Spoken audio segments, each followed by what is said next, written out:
eh, metode manajemen proyek yang hampir semua perkuliahan dari manajemen proyek belajar tentang metode PERT ini. Nah, di sini ada teknik jaringan yang digunakan. Jadi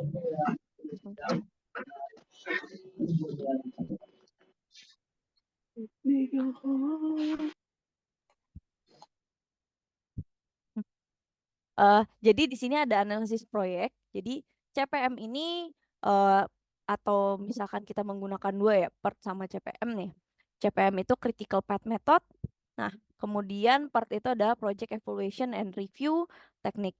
Nih, ada typo nih. Oke. Nah, dari sini kita ada 3 elemen utama manajemen proyek. Jadi ada anggota tim proyek yang terdiri dari individu-individu departemen, mungkin keahlian khusus mereka yang terkait aktivitas proyek tersebut.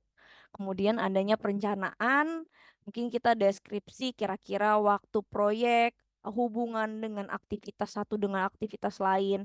Misalkan contohnya yang kemarin yang sangat mudah, mungkin UI UX dulu atau user dulu kita pertanyakan mereka kebutuhannya apa. Terus kemudian kita desain. Setelah kita desain, mungkin kita membuat arsitekturnya gitu ya secara desain. Kemudian kita berikan kepada eh, developer untuk pengkodingan. Setelah pengkodingan jadi, mungkin kita ke QA-nya dulu untuk mengecek apakah kualitinya bisa ada lemot, ada bugs atau seperti apa. Jadi mungkin kita memberikan estimasi waktu untuk mereka mengerjakan aktivitas-aktivitas tersebut dan berhubungan atau tidaknya. Nah, dari situ kita menentukan sumber dayanya berapa, biayanya berapa, tujuan selesainya berapa, dan kapan estimasi waktunya. Kemudian pengendalian proyek, pastikan bahwa seluruh aktivitas telah diidentifikasi dan dicakup, memastikan bahwa aktivitas tersebut sesuai dengan urutan yang seharusnya. Jadi sebenarnya dari Gantt ini ada barisan-barisan ya tadi ya. Nah, itu dianalisis lagi. Jadi dari kritikal ini yang memang sangat apa ya, riskan lah, kita tahu kapan startnya. Misalkan kita langsung tahu nih, oke dia waktunya 10 hari. Nah, startnya, oh berarti dari sini 10 hari kemudian itu deadline-nya. Bahkan kalau misalkan 8 hari pun lebih baik. Misalkan kayak pembangunan rumah ya. Mungkin ada yang orang tuanya pernah eh, rumahnya dibangun, ada deadline tertentu, pokoknya rumah ini harus jadi 2 minggu gitu. Misalkan seperti itu. Nah, itu ada eh, mereka kira-kira sumber dayanya harus berapa orang nih. Seperti kayak SMA ya, mungkin saat SMA atau SMK ada soal matematika, misalkan Pak Budi membangun rumah selama 2 tahun dengan berapa sumber daya, misalkan dengan 10 tukang. Misalkan kalau 5 tukang, berapa waktu Pak Budi membangun rumah. Misalkan seperti itulah logika thinkingnya. Nah, kemudian untuk comparisonnya sendiri dari PERT dan CPM, kita bisa lihat tujuan manajemen proyek. Kalau di PERT itu waktu, penjadwalan, dan tenggat waktu. Kalau CPM pengorbanan biaya waktu. Nah, orientasi proyek sendiri berorientasi pada acara dan berorientasi pada aktivitas kalau CPM. Jadi nanti kita lihat kalau yang awal ini kita PERT dulu karena kita lebih kepada acara atau kegiatannya, bukan aktivitasnya. Jadi karena nanti kita bikin logika thinkingnya tersebut. Kemudian PERT atau CPM chart, kita ada milestone sebagai node dan baris sebagai tugas. Jadi ada tugas sebagai node, ada juga urutan dependensinya. Jadi mungkin ini dependensi, mungkin nanti ada misalkan gini, dia dependent apa enggak nih? Dia karena tidak terakhir, oh berarti dia enggak ada setelahnya. Seperti itu. Nanti mungkin lebih paham jelas untuk di eh, soal aja ya. Kalau misalnya di sini mungkin apa nih milestone, apa nih note, apa nih baris, nanti di belakang kita akan jelaskan. Nah, kemudian critical activities tidak ada penekanan. Jadi kalau PERT ini tidak ada penekanan, tapi kalau CPM ini nanti kita lanjut dari yang PERT dulu mungkin dan kita masukkan ke CPM sebenarnya sama, cuman ada next-nya lagi. Kita membedakan adanya kegiatan kritis dan non kritis. Jadi misalkan tadi ya, kalau misalkan kita bangun rumah, di contohnya rumah aja ya, paling sederhana, kita tahu. Di sini ada pondasi. Kalau pondasi tidak diselesaikan, jadi dia kegiatannya jadi eh ini adalah kegiatan kritis karena dia kalau misalkan mundur pembangunan lantai, terus kemudian dinding dan lain-lain itu akan mundur juga. Jadi itu berdampak. Kalau sebagai contoh ya, kalau mungkin di aplikasi kan banyak ya masalahnya, tapi kalau ini contoh sederhananya adalah pembangunan rumah. Kalau pondasi tidak dibangun, bagaimana kita membangun lantai dan dinding dan lain-lain. Jadi akan terjadinya kegiatan kritis. Mungkin kalau non kritis ya kita bangun lantai di depan buat carport gitu ya untuk mobil atau motor. Nah, itu tidak terlalu kritis. Contohnya seperti itu. Jadi CPM nanti akan membedakan kegiatan kritis dan non kritis. Nah, kemudian untuk project model, nah di sini ada model probabilistik dapat diukur jadi kemungkinannya. Tapi kalau ini deterministik, jadi dapat diukur dengan kepastian yang tinggi. Karena kita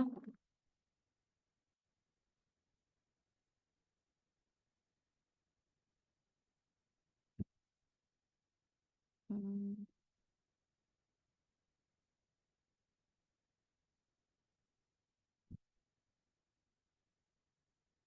oke, karena kita buram ya. Saya share nggak buram. Karena kita mungkin mengestimasikan dengan ada kegiatan kritis, jadi dia lebih deterministik atau dapat diukur dengan kepastian yang sangat tinggi. Nah, kemudian time estimate. Nah, kita lihat perkiraan waktunya. Ini saya klik ini aja ya.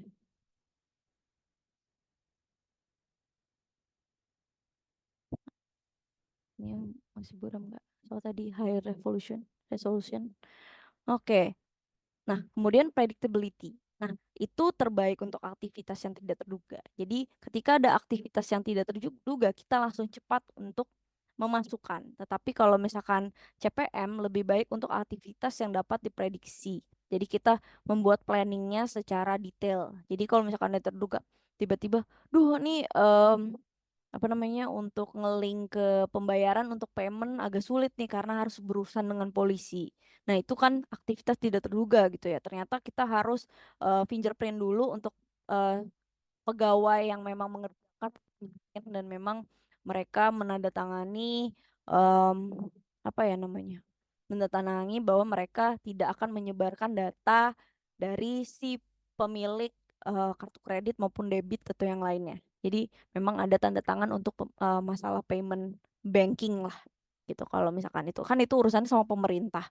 Biasanya itu hal yang tidak terduga pemerintah mewajibkan atau tidak. Jadi masing-masing negara punya eh, apa undang-undangnya sendiri atau seperti itu. Jadi memang kita tidak dapat prediksi kalau di situ. Tapi kalau misalkan CPM kemungkinan kita eh, harus sudah prediksi. Oh kira-kira pemerintah seperti ini. Kita harus baca rulesnya dulu gitu. Nah, kemudian project repetition lebih baik untuk proyek yang tidak berulang. Jadi seperti ini bisa oke proyek yang satu misalkan softwarenya kita membuat Microsoft Word misalnya contoh ya Microsoft Wordan lah atau mungkin Paint yang baru lah gitu ya aplikasi Paint untuk painting. Nah, terus kemudian kita besoknya buat em, aplikasinya aplikasi seperti Zoom kan proyeknya beda total nih yang satu buat gambar yang satu buat meeting gitu ya. Nah, itu jadi tidak bisa jadi lebih mudah pakai per gitu dibanding em, memang kalau misalkan kita yang di sini CPM untuk proyek yang berulang. Misalkan contohnya paling gampang ya kita buat Telegram sama misalkan contohnya WhatsApp. Nah, Telegram sama WhatsApp itu biasanya berulang gitu ya. Jadi ya hampir mirip lah kirim-kirim, nge-link, terus kemudian ada story, terus ngekodingnya hampir sama cuman beda UI UX-nya aja atau mungkin saving untuk load nya seberapa gitu. Kemudian dia ada link untuk rename, tapi kalau ini pakai nomor telepon juga gitu. Misalnya contoh seperti itu. Nah, kemudian crashing concept yang ini tidak menabrak untuk per. Nah, kalau CPM menabrak. Jadi kalau di part nanti kita akan bertemu dengan dummy. Kemarin juga sudah dibahas ya sedikit. Nanti kita bahas lagi kalau misalnya masih belum. Nah, di sini kalau part itu ada dummy-nya. Jadi kayak oh ini nggak bisa nabrak nih. Jadi nanti misalkan dia ke sini harus ke sini, di sini ternyata ininya jauh ke sini, jadi kita bikin tarik garis dummy lurus gitu. Jadi agar tidak menabrak. Kemudian untuk main use-nya sendiri, kalau part ini untuk research and development, kalau CPM ini untuk construction project. Jadi misalkan kayak pembangunan kan mau jalan ya tetap pondasi, terus ditambah eh, apa namanya baja untuk bawahnya gitu ya, saya lupa. Terus kemudian ada agregat dan lain-lain. Nah kalau research and development untuk project mungkin kita develop yang baru, project yang baru mungkin AI yang terbaru, AI untuk apalagi nih gitu, misalkan contoh seperti itu. Jadi kita develop terus menerus. Atau mungkin juga seperti Gojek, Grab, terus Zoom sendiri, mungkin Microsoft dan lain yang besar kita lihat aplikasi besar. Mereka masuknya development projects gitu.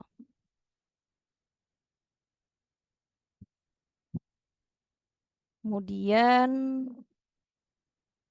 ini saya nggak nutupin kan. Nah, kemudian untuk perencanaan suatu proyek terdiri dari 3 tahap. Nah, ini membuat uraian kegiatan, jadi menyusun logika urutan kegiatan kejadian. Nanti kita akan ada soal ya, mungkin kita nanti akan ada kegiatan-kegiatan yang kita nyusun dengan logika. Jadi nanti bisa dicoba gambar di situ, nanti saya kasih soalnya, kita bisa latihan. Nah, ada syarat penduluannya untuk menguraikan interaksi independensi. Jadi interpendensi. Jadi antar ini ada tabrakan atau enggak, kira-kira ini dulu atau ini dulu gitu. Nah, kemudian menafsirkan waktu. Untuk hari ini kita mungkin yang ini dulu untuk menyusun logika kejadian-kejadiannya. Dan itu butuh logika yang sangat lumayan. Jadi kalau mungkin nanti yang mau ikut CPNS bisa lumayan itu masuk logika juga. Kemarin juga ada yang kelas malam ya, ada yang polisi dan TNI, mereka bilang oh ini mirip sama soal CPNS gitu. Ah, mirip-mirip lah. Nah, kemudian penarikan waktu untuk diperlukan melaksanakan tiap kegiatan, kapan suatu kegiatan berakhir, dan kemudian menetapkan alokasi biayanya. Nanti mungkin ini pertemuan keempat kan, ini pertemuan kelima, pertemuan keenam. Nanti pertemuan ketujuh udah mulai membahas untuk UAS-nya, UTS-nya. Gitu. Kemudian penjatuhan proyek merupakan salah satu penting nih dalam manajemen proyek. Jadi memperlihatkan tiap paket, ada jadwal proyeknya, kemudian kegiatan, milestone, gancar, dan jaringan proyek tersebut. Jadi yang dipakai biasanya dari suatu proyek. Mungkin kemarin kita sudah bahas juga sedikit. Nah, kemudian karakteristik dari PERT ya, kita karena nanti akan belajar ini. Jadi proyek PERT ini kompleks, yaitu PERT ini adalah Program Evaluation Review Technical. Maka dapat diketahui kapan proyek selesai, bagaimana urutan pekerjaan yang dimulai, pekerjaan mana yang paling lama, pekerjaan mana yang tertunda, dan pekerjaan mana yang dapat perhatian khusus, serta perkiraan waktunya. Jadi nanti ini fungsinya untuk ini. Jadi proyek ini selesai kapan? Jadi kalian bisa mengira-ngira kalau misalkan kalian mau jadi freelancer, freelancer kan ada waktunya, jeda waktu. Bisa ngerjain ya 2 bulan gitu. Ternyata overtime gitu. Jadi nggak bisa nih. Harusnya saya bilangnya 3 bulan. Kok kayak gini gitu kan. Nego 3 bulan. Nah karena harus memperkirakan kompleksnya suatu project sendiri gitu jadinya.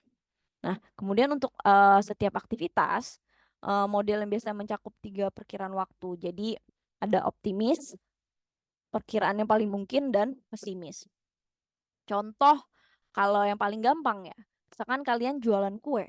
Nah, jualan kue kira-kira kue buat Lebaran ya, atau kue buat Natal, dan lain-lain ya. Misalkan kue kering. Nah, tiba-tiba biasanya kita jual kue karena sepi ya, dan banyak pelanggan yang seperti hari-hari raya lainnya, kita bisa mengerjakan selama 3 hari. Nah, kita bisa bilang ke pelanggan waktu pesimisnya, jangan optimisnya. Misalkan kita bisa selesaikan 3 hari, kira kita kira bilang 2 minggu lagi baru bisa. Jadi pelanggan, oh iya 2 minggu. Jangan kita bilang waktu optimis ke pelanggan, tetapi ternyata kita lewat dari itu dan pelanggan kecewa untuk menunggunya. Seperti itu. Jadi ini sebenarnya untuk perkiraan waktu kita juga, kita yang paling mungkin mereka kelamaan kalau pesimisnya. Mungkin kita memberikan yang paling mungkin aja deh, yang waktu yang diharapkan sama pelanggan gitu ya. Kemudian untuk partnya,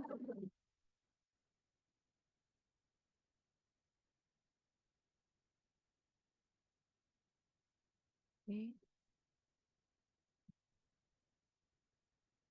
Untuk partnya, jadi menimbang ketiga perkiraan waktu untuk mendapatkan waktu kegiatan yang diharapkan. Jadi expected time-nya dengan rumusan waktu optimis ditambah 4 kali waktu perkiraan paling mungkin ditambah waktu pesimis dibagi 6. Nanti mungkin ini hanya untuk dari part nanti mungkin akhir ya. Dari akhir part kita udah lihat waktu optimisnya, perkiraan paling mungkin dan waktu pesimis kita. Jadi dibagi 6 itu adalah kegiatan yang diekspektasi perkiraan dari per untuk menimbang proyek tertentu gitu. Tapi nanti kita akan bahas mungkin paling belakang itu. Ini kita baru belajar sederhana, mungkin bulat-bulat tapi ini mesti fokus. Nah, kemudian untuk simbol network diagram, jadi ini ada anak panah. Nah, anak panah ini melambangkan kegiatan nih. Jadi kegiatan kemarin juga sudah bahas ya. Ada nama kegiatan sama lama kegiatan. Jadi nanti misalkan contohnya gini, nama kegiatan yang kita anggap A, terus lama kegiatan berapa? Misalkan 10 hari, 10 menit, 10 detik, 10 jam, 10 bulan, dan lain-lain. Misalkan contohnya, atau misalkan 5 bulan, 6 hari, 6 jam, dan lain-lain. Jadi nanti tergantung dengan lama kegiatannya. Ini adalah nama kegiatannya. Sebenarnya untuk mempermudah kita ya, kita pakai A, B, C, D, E, F, G, dan lain-lain. Nah, kemudian untuk lingkaran, ini jadi nanti akan seperti ini. Nah, ini biasanya adalah nomor peristiwa. Kalau ini kegiatan apa nih? Coding gitu ya. Ini adalah peristiwa pertama misalkan. Ini peristiwa kedua. Jadi pengerjaan coding peristiwa pertama, setelah itu baru kita mengerjakan peristiwa kedua.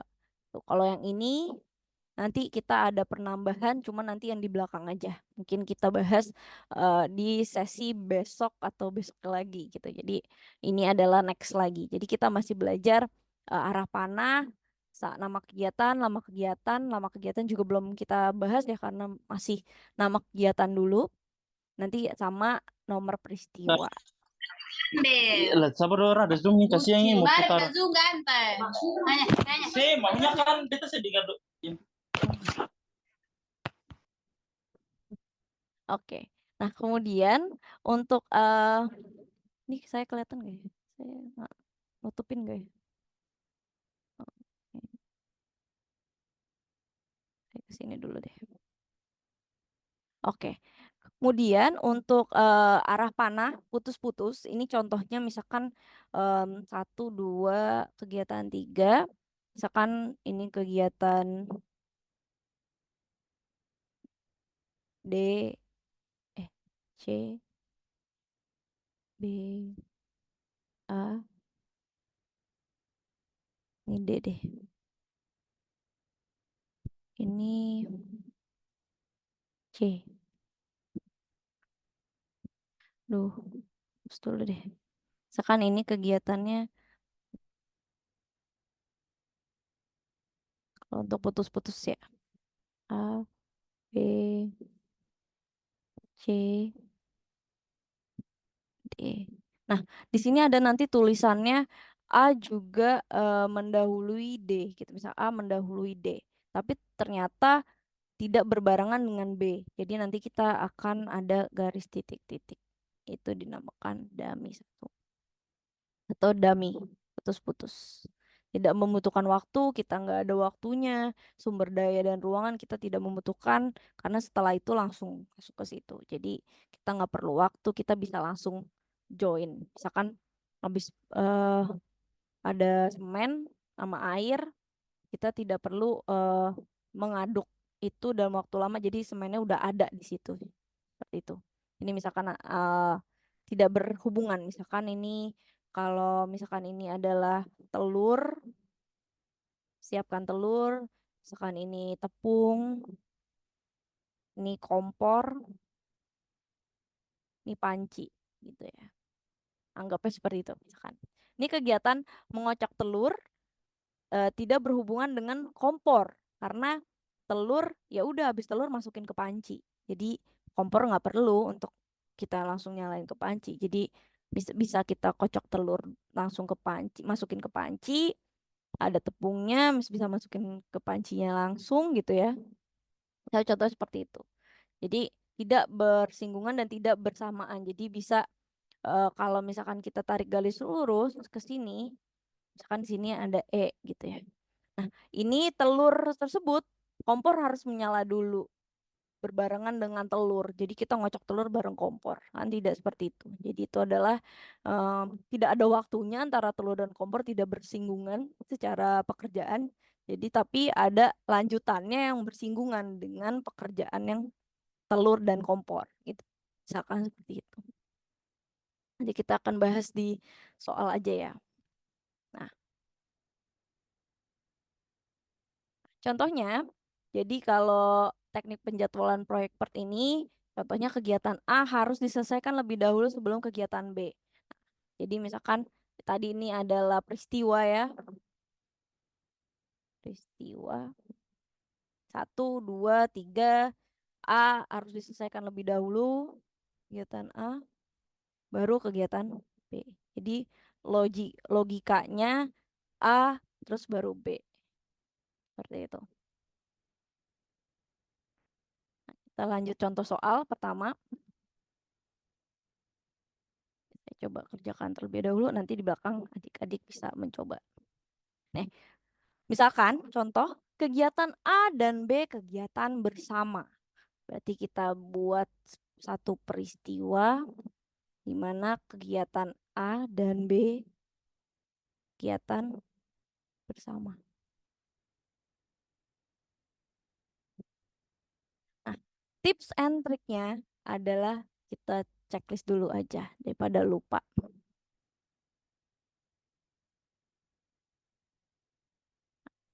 Kemudian kita tips lagi ya. Jadi kita belakangi dulu yang ada 2 atau 3 kegiatan yang memang eh, susah lah untuk kita pikirkan. Jadi kita pikirkan dulu yang kegiatan berkelanjutan lagi yang satu-satu dulu. Contohnya ini. A mendahului kegiatan C. Jadi kita bikin peristiwa 2, kita bikin C. Ini kita checklist. Kemudian enaknya lagi kita langsung ke yang 4 dulu ya. Karena C mendahului kegiatan F. Kita masukin ke 4. Karena ini 4 ya, kita biar ini aja ya. Biar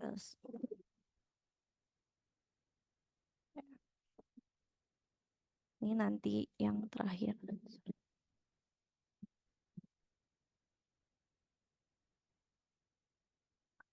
Nah, di sini ada kegiatan E yang mendahului kegiatan F. Tapi berarti nanti E di sini dong. Karena F berarti kita nanti masukin ini terakhir. Nah, kegiatan E mendahului kegiatan F. E ini kan kegiatan B dulu ya, gitu ya. Berarti kita bikin di sini kegiatan B mendahului kegiatan D dan E. Karena D terakhir, D langsung ke ujung, berarti kita bisa langsung ke tidak ada yang belakangnya gitu ya. Atau misalkan D mendahului apa, F mendahului apa, kita langsung ke N. Gitu. Jadi ini adalah si D. Nah ini dulu. Berarti ini B mendahului kegiatan E. Nah, di sini E mendahului kegiatan F. Jadi kita di sini ada F, berarti E mendahului kegiatan F. Nah, kita udah checklist E-nya, B mendahului kegiatan E, tapi E mendahului kegiatan F. Jadi E mendahului kegiatan F, B, D, dan E mendahului kegiatan D dan E. Seperti itu. Sampai di sini masih bingung? Ada yang bingung? Paham. Paham. Oke, kita lanjut ke soal yang lebih susah ya.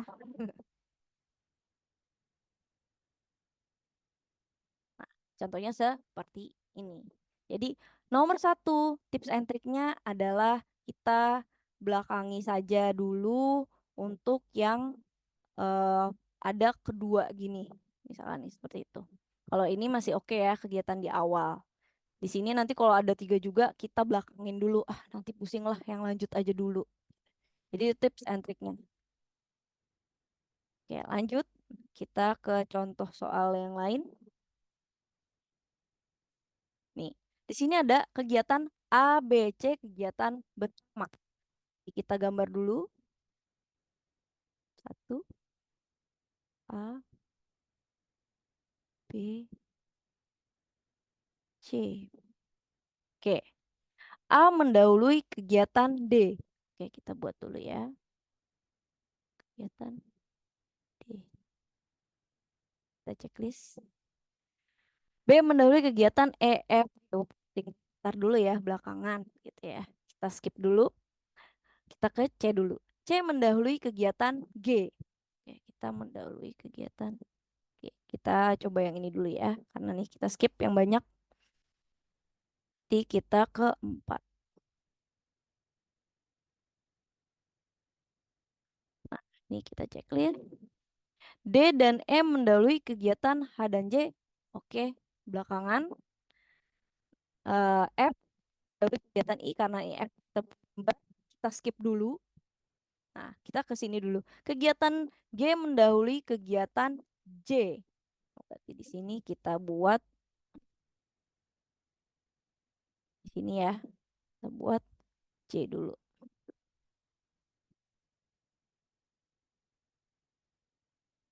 Kita nggak tahu nomornya berapa. Kita tunggu yang depan dulu. Kita buat bulatan dulu juga apa-apa atau kita belum buat juga tidak apa-apa. Nah, dan sampai sini mungkin kita ada 3 kegiatan yang memang berhubungan nih ya. F, ini kenapa J? Eh, karena J tidak ada lagi yang mendahului kegiatan lain, jadi kita langsung ke N, gitu ya, langsung ke akhir. Nah, di sini D ada nih, D dan E mendahului kegiatan H dan J. Berarti D mendahului kegiatan D dan E ya.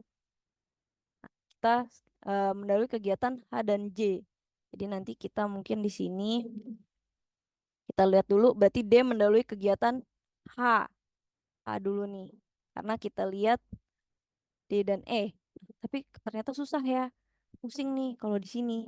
Berarti kita targetin yang bawahnya dulu, atasnya dulu berarti ke B. B mendahului kegiatan E, F, G. Oke, mendahului kegiatan E, F, G. Jadi kita buat gini. Nah, ini kan ada E juga ya. Mendahului kegiatan H, J. Karena D dan E berbarengan.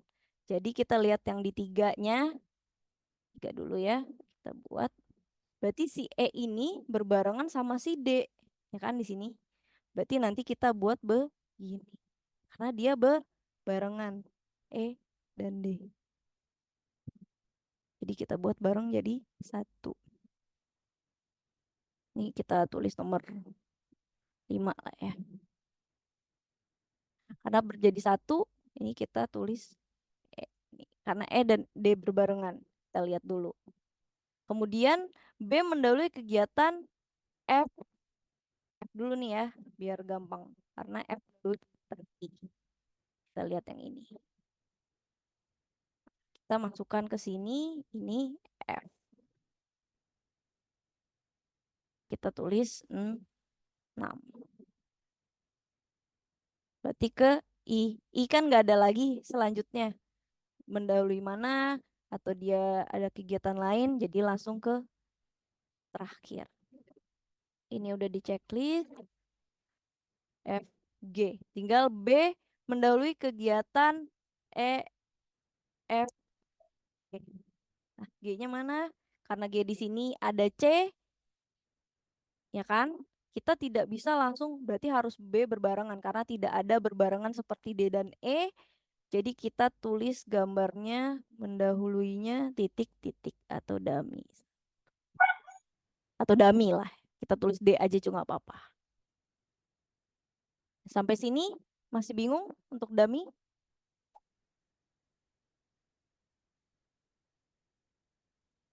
Jadi misalkan ini kalau si D sama E kan ini berbarengan ada gambar yang di kegiatan awal nih ya.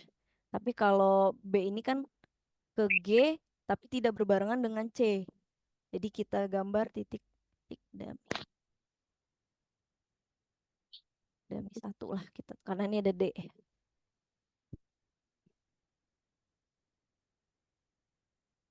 Sampai di sini kita lanjut.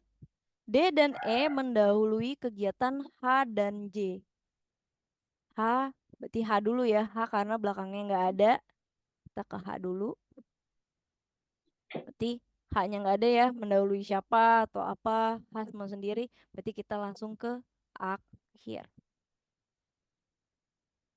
Ada satu ya. Nah, kemudian ada J nih. Oh, ternyata B, D, dan E ke J juga ke sini. Tapi kan tidak berbarengan dengan G. Berarti kita gambarkan adanya titik-titik dummy 2. Seperti ini. Nanti masuk lagi ya. Ini mau selesai nih. Oh, zoomnya. Sampai di sini mungkin ada yang masih bingung. Nanti kita belajar latihan. Nanti bisa di papan tulis lewat Zoom. Nanti masuk lagi ya. Di sini ada yang Baik, mau Bu. tanya? Oke. Kita masuk lagi aja ya. Ini udah tinggal less a minutes. Sini latihan 1 kegiatan A dan B kegiatan bersama. Kita bisa lihat ini bersama-sama ya. Jadi kita klik satu, kita gambar, terus kita buat ini A, terus B.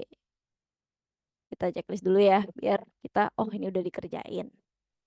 Terus kemudian kegiatan A mendahului kegiatan C. Oke, berarti di sini kita buat 2 C. Nah, lanjut. Kegiatan B mendahului kegiatan D. Jadi di sini kita bikin 3.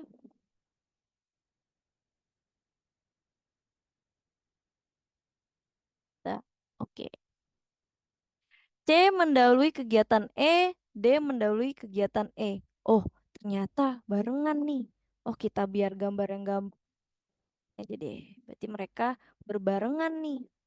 Jadi kita gambarnya begini. Karena berbarengan juga mendahului kegiatan E.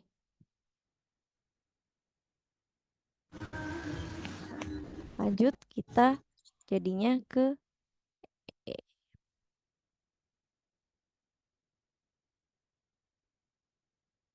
Nah, seperti ini hasilnya. Apa benar yang di pikiran adik-adik? Ada yang mungkin gambar-gambar dicoret-coretan, kertas, kita sambil yang belum bisa ini atau udah ada yang bisa gambar nih di sini. Kita ada latihan lagi. Ayo kita mari kita latihan. Oke. Di sini masih ada yang bingung? Ibu, jadi kegiatannya itu kalau tidak mendahului dia taruh di akhir ya, Ibu? Ya, itu langsung ke akhir. Oh iya, Ibu. Karena tidak ada mendahului siapa lagi. Kalau ada mendahului siapa lagi kita gambar lagi misalkan F. Kita gambar lagi. F. Oh, tidak ada. Ya udah F. Ya F harusnya ke sini ya. Cuman gambar gini juga nggak apa-apa. Jadi sudah ada yang mau bertanya? Masih bingung? Ini kenapa Udah bikin Ibu, paham paham. ini di bahasa Jepang, ini bahasa Jepang nih yang ini artinya L. Oke, oke. Kita lanjut ke nomor 2. Latihan kedua ya. Kita bikin latihan kedua. Oke, sebentar saya copy dulu.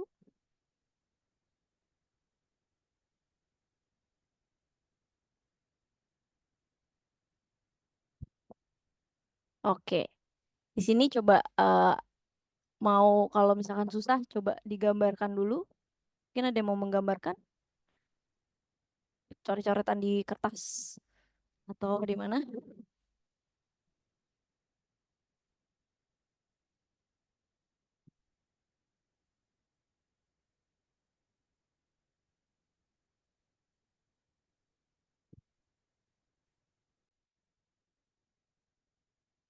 Nah, latihan kedua kita lihat yang awal dulu pastinya. A, B, C kegiatan bersama. Oke, kita gambar satu-satu. A, B, C. A mendahului kegiatan D. Kita gambar.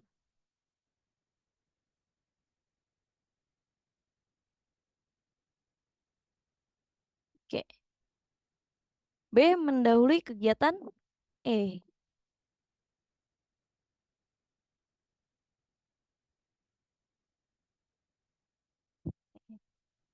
C mendahului kegiatan F.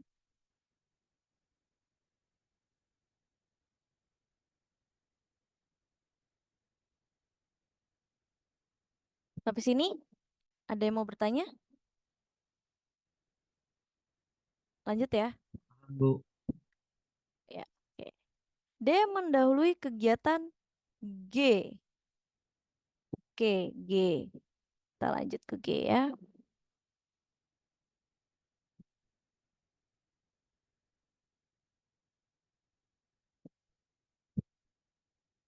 G mendahului kegiatan J. Oh, berarti G nggak yang akhir nih. Kita ini dulu, yang kecil aja. G. Oke. E mendahului kegiatan H.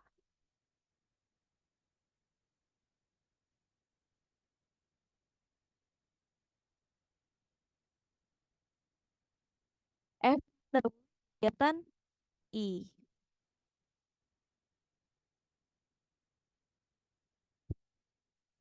G, H, I mendahului kegiatan J. Berarti kita gambar di sini mereka bareng-bareng.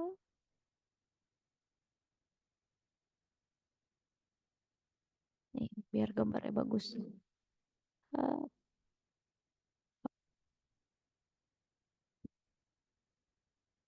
ya kan? G dan I mendahului kegiatan J. Berarti setelah itu adalah J. 7, 8, 9. Seperti ini. Sampai di sini ada yang mau bertanya? Sudah jelas di sini? Untuk latihan kedua. Nah, nanti kita masuk latihan ketiga ada dummy.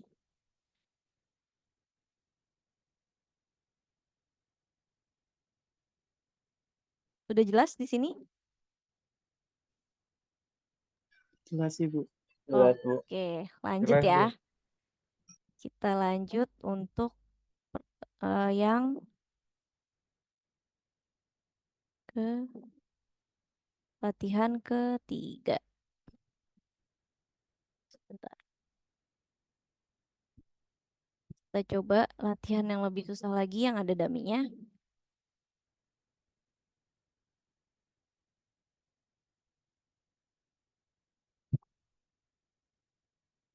Nanti ada PR ya tentang ini. Jadi paham. Kalau nggak paham tanya ya.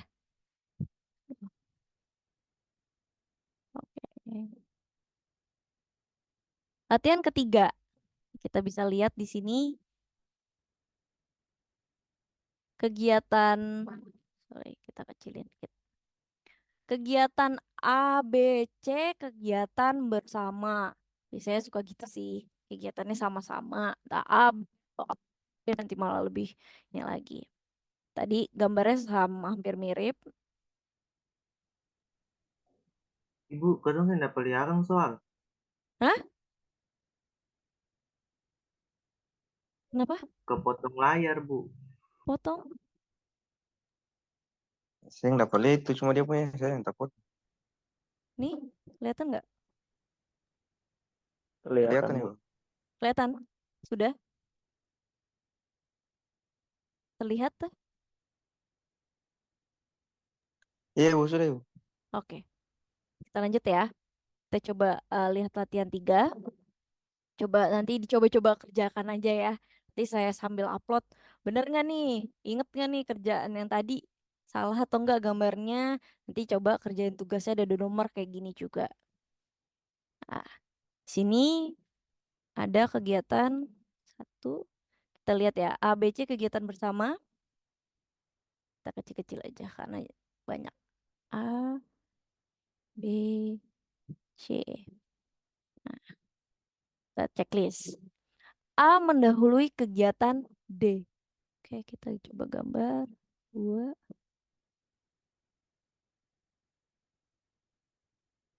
Nah, tadi tips dari saya. Aduh, rekam belum ya? Belum. Ya, belum. Ntar dulu, saya rekam lagi deh.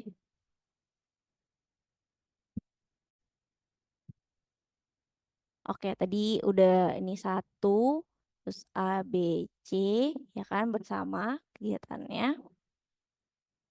Kita checklist. Nah, A mendahului kegiatan D. Kita gambar. 2.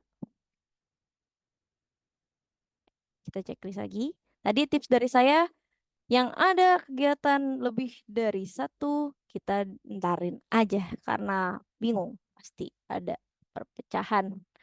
Jadi kita fokus dulu ke yang langsung. C mendahului kegiatan G. Berarti kita langsung ke 4 dulu ya. Nah, sudah. Ini C, A ke kegiatan D. Nah, kita lihat lagi. D dan E mendahului I. Wah, ntar dulu deh nih. Masih 2 ya. Kita fokus yang lain dulu. Nah, kita lihat nih. G mendahului kegiatan H. Oke, berarti kita ke sini. Ini kalau pusing nomor, nggak masalah. Kalian ngerjainnya nomor berapa. Mungkin di sini bisa kalian pas kerjainnya nomor 3, di sini bisa kegiatannya jadi 4, karena memang kita ngelihatnya di sini adalah kegiatan yang kita kerjakan lebih dulu aja, atau mungkin nggak usah dinomorin dulu, nanti di akhirnya baru kita nomorin gitu. Jadi kita bikin bulat-bulat aja dulu, nanti baru kita menomorkan sesuai dengan yang ada gitu. Kalau gampangnya. Berarti di sini G eh, mendahului kegiatan H. Ternyata tapi H ada mendahului kegiatan lain lagi. Jadi kita nggak langsung ke akhir. Kita checklist.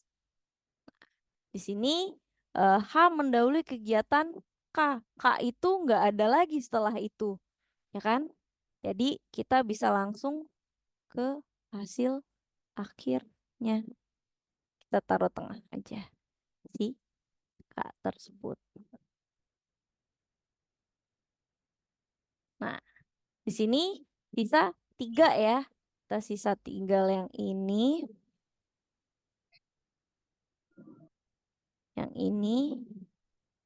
sama yang ini. Yang mana dulu nih yang enak? Oke, dari D dan E, sebentar. Di sini kita kasih buletan. D dan E mendahului I. B ini kan ke E juga ya. Jadi kan kita lihat.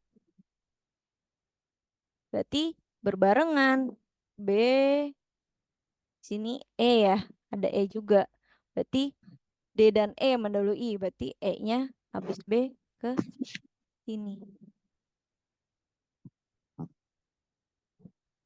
Di sini ada yang bingung untuk E-nya? Ini kan di sini B mendahului kegiatan E. D dan E mendahului kegiatan I. Berarti D dan E berbarengan untuk mendahului kegiatan I. Karena I tidak ada lagi setelah itu, nggak ada lagi yang mendahului siapapun, kita langsung taruh ke hasil akhir. D dan E mendahului I. Ini kita checklist. Kita hapus yang ini. Lanjut, yang belum. B mendahului kegiatan E kan udah ya. F belum. Tapi F mendahului kegiatan J dan H juga. Oh, berarti kita tulis dulu di sini adalah F. Oke, yang berarti yang kegiatan B mendahului kegiatan E dan F clear. Kita hapus dulu.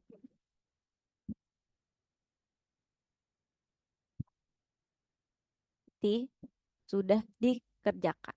Sisa satu. F mendahului kegiatan J dan H. C-nya mana? H-nya mana? H-nya ada ternyata sebelum G, berarti kita J tidak ada lagi. Yang selanjutnya berarti J langsung ke hasil akhir. Nah, yang ini sudah. F mendahului kegiatan H. Tadi yang saya bilang buat jadi dummy bahwa F tidak ada hubungan dengan G sama sekali karena tidak ada ada dan ya di sini. Jadi kita bisa tulis gambar dummy ke H-nya. Bisa tulis dummy atau D kecil ya biasanya rata-rata menulisnya D kecil. Kalau ini tulisan D1, dummy 1. Berarti F tulisan J dan sini ada J, di sini ada H. Sudah mendahului. Berarti kita hapus dan soal selesai. Tinggal kita tulis 1, 2, 3. Misalkan kita maunya begini. 5, 6, 7, 8, 9. Ada 9 aktivitas dengan ada beberapa kegiatan yang dilaksanakan. Sampai sini masih ada yang bingung?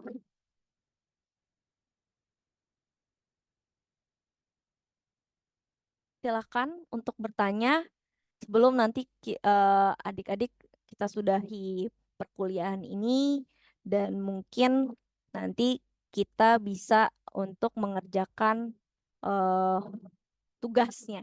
Jadi nanti masing-masing ada tugasnya, 2 nomor, individu terlebih dahulu ya, karena soalnya soal logika matematika, bisa kerjakan bareng-bareng juga, nggak apa-apa, cuman soalnya masing-masing mengerjakannya masing-masing. Seperti itu. Ada yang mau bertanya untuk ini? Sudah jelas di sini? Kita sudah 1 jam lebih, sebentar lagi. Mungkin ada yang mau bertanya atau sudah paham? Paham, Bu. Oke, Bu. Paham, Bu. Alhamdulillah. Jadi silakan setelah ini mungkin bisa mengerjakan tugasnya. Ada 2 nomor. Seperti inilah seperti latihan ini. Silakan untuk mengerjakan terlebih dahulu. Saya ada waktu deadline-nya sih seminggu ya. Tapi sebaiknya biar nggak lupa dikerjakan langsung karena saya berikan waktu juga untuk mengerjakannya. Gitu. Sampai di sini mungkin ada yang mau bertanya? Yang lain? Ada masukan untuk saya dalam pengajaran? Seharusnya seperti apa gitu, enaknya gimana? Kalau untuk ke sana saya nggak bisa ya. Oke.